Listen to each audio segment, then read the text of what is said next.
Hey, what's up, everyone? So, for this episode of my comic book journey podcast, I'm going to talk about Warriors of Plasm issue number 1.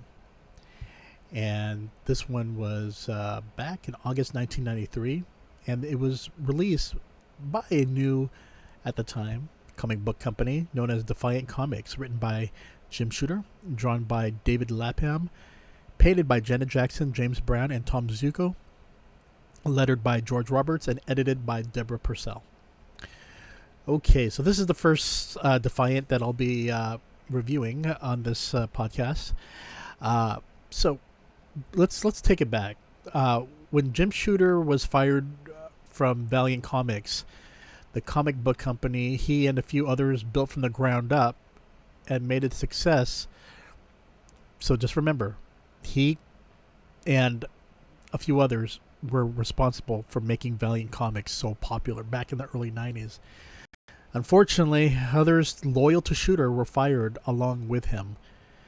It was such a bad situation, which Shooter would discuss in interviews, but there was a second chance for him and those who were no longer with Valiant, and that was Defiant, a new comic book company that literally described Jim Shooter and crew who created the new comic book company, released a few titles, and had their legion of comic book fans. I happened to be one of those people. So I was big on the Jim Shooter Valiant Comics era. Wonderful, wonderful comic book storylines. Wonderful artwork. It's just something that I couldn't get enough of. I was definitely a Valiant fan. But, of course, we knew that Valiant was going to go to Acclaim. And with Jim Shooter, unfortunately, he and a few others were, even though they helped build that comic book company up, they were kicked out, fired, and many wondered what will happen to them now. And that's where Defiant comes in, and that's where the Defiant name came from. So, Warriors of Plasm was a book meant to be called Plasm, but Marvel wouldn't allow it because they had the character Plasmer from Marvel UK. They requested a list provided by Defiant on names that could be used. Defiant sent a list but never received a response from Marvel. So Shooter, with the guidance of his lawyers, changed the name to Warriors of Plasm, and the book was released and Marvel sued. Unfortunately, according to Shooter, they won the lawsuit, but litigation cost Defiant $300,000. They also lost out on the toy deal with Mattel due to the lawsuit, and with limited resources, Defiant would have to close down in 1995. For those who grew up on Defiant, especially with Jim Shooter's run on Valiant, and also his work with Marvel and DC, he's no doubt a major figure in the comic book industry, especially for those who grew up reading his comic book series. And despite the tirades you would often read about Shooter online, especially his days with Marvel, there was no doubting that he is a man who could really write stories. And for many decades, those stories would entertain millions of comic book readers. Warriors of Plasm issue 1 was fascinating.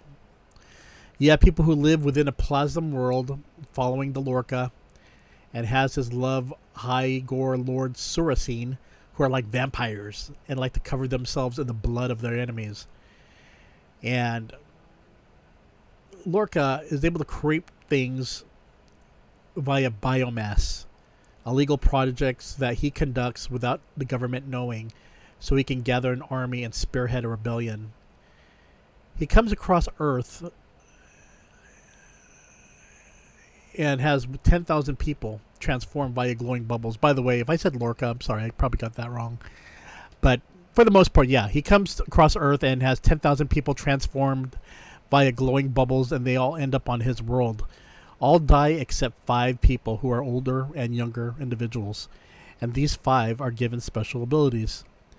They wake to find themselves in another world being attacked by Lorca's Plasm warriors, and now they become the hunted. Maybe I was right, it's Lorca, right? And now they must work together to survive. It's actually a very good story, primarily focusing on the antagonist, until we get towards the latter end, in which we are introduced to the 5 characters, not necessarily knowing so much about them yet, but for the most part, this is just the kickoff. I kind of thought about the Harbingers in a way when I was reading this, or even X-Men, but in a way, it's kind of unusual because you have 5 characters. One who is really huge, another one who's pretty much very old, and people that are not typically seen as superhero type characters, but yet, yeah, you have these 5 individuals who, of the 10,000 people kidnapped, they survived, and that was an interesting storyline. Overall, Warriors of Plasm gave me a feeling of how I felt when I read Valiant back in the day. Quality writing, cool art, and story with lots of potential. I was no doubt captivated, and I couldn't wait to read more. And that's how I felt about Defiant. I mean, they were really a wonderful, wonderful comic book company created by those who made Valiant what it was back in the 90s.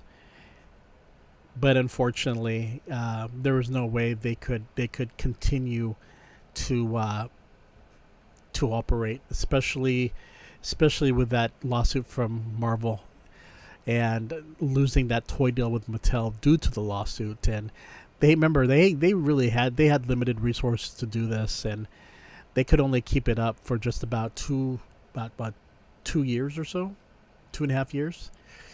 So at least within those 2.5 years, fans were entertained. But yeah, it's interesting because you will still find quite a few collectors of Defiant looking for anything they could find that is from artwork to certain special cards and special pages drawn by the artists. It's still popular among the Defiant fans, but I think the new name of the company fit well. Defiant for those who felt that their careers were pretty much over after Valiant fired them. Defiant against Marvel for using the Plasm on their comic book title, even though they added Warriors of. But yeah, that was the 90s with Defiant. It had great potential, artwork, really great writing, but unfortunately it just couldn't last. But definitely for Jim Shooter fans, definitely a comic book title that people will remember. Okay, everyone, you take care, and I will see you later. Wink, wink, and